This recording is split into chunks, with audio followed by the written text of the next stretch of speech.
Marc Delatte, bonsoir. Bonsoir. Au vu de votre sourire élu ce soir, Oui, tout à fait, oui, très, très satisfait. avec Et une grande avance, 56,27%. exact, dans une circonscription réputée difficile, mais je pense que c'est difficile dans l'ensemble du département. Donc, je me réjouis d'abord de ce que mes colistiers, enfin les autres candidats aient résisté à l'OPA du Front National, parce que si je ne m'abuse, aucun candidat du Front National n'a été élu dans l'Aisne. C'est réjouissant et puis c'est aussi pour l'avenir de la population, ça sera certainement un peu plus radieux dans les difficultés qu'ils rencontrent dans leur quotidien. Votre sentiment, monsieur Delatte, sur Oui, l'abstention dans l'Aisne?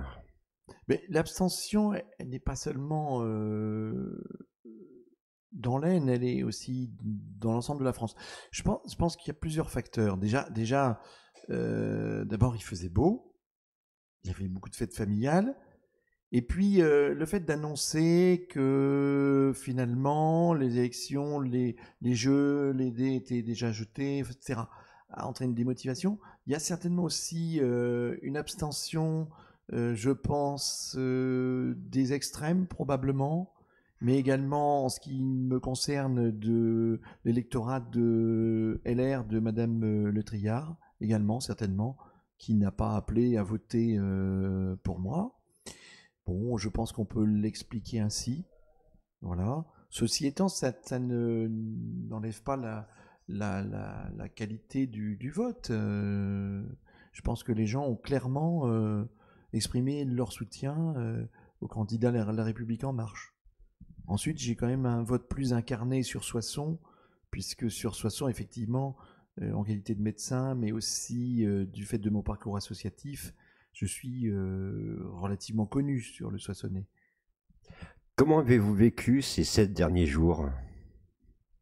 Mais je vais vous dire dans la joie finalement, parce que j'ai fait de très belles rencontres avec les gens, et je crois que quand on leur parle avec son cœur, il y a obligatoirement on a un discours de vérité.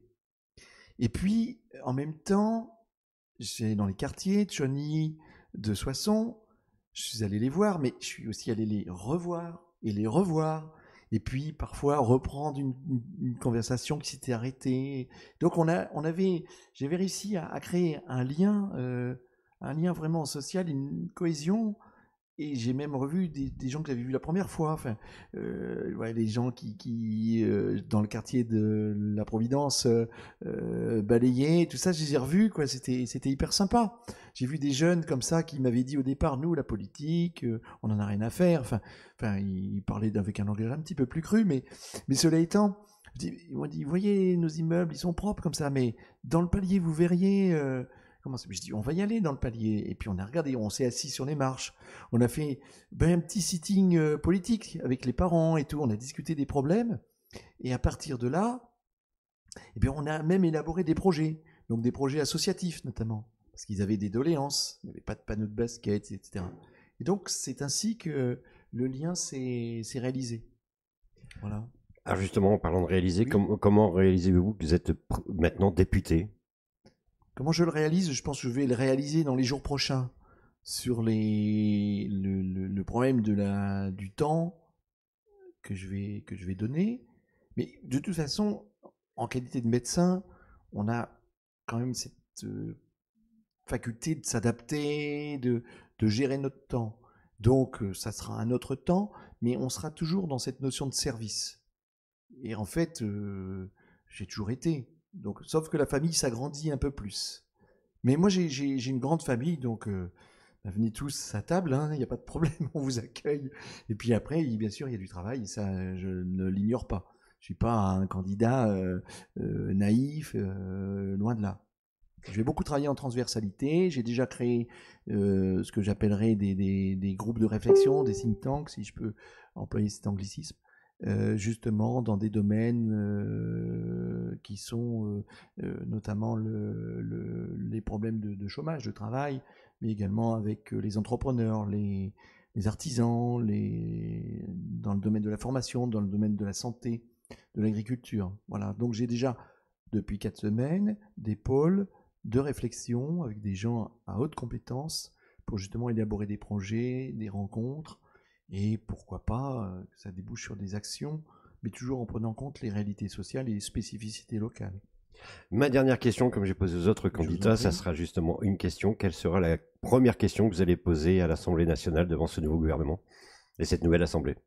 La première question.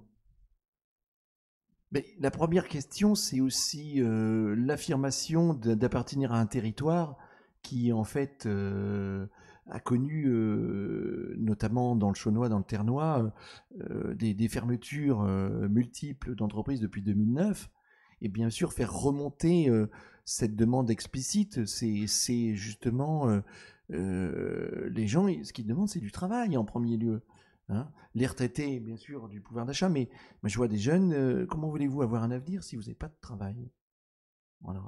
Et donc, ça, certainement que mon discours, il va être calqué en fonction des demandes de nos concitoyens dans cette circonscription. Merci Marc Delahaye. Je Et vous je en rappelle prie. que vous êtes le nouveau député donc Oui. de la 4e circonscription. Oui. Merci à Merci. vous.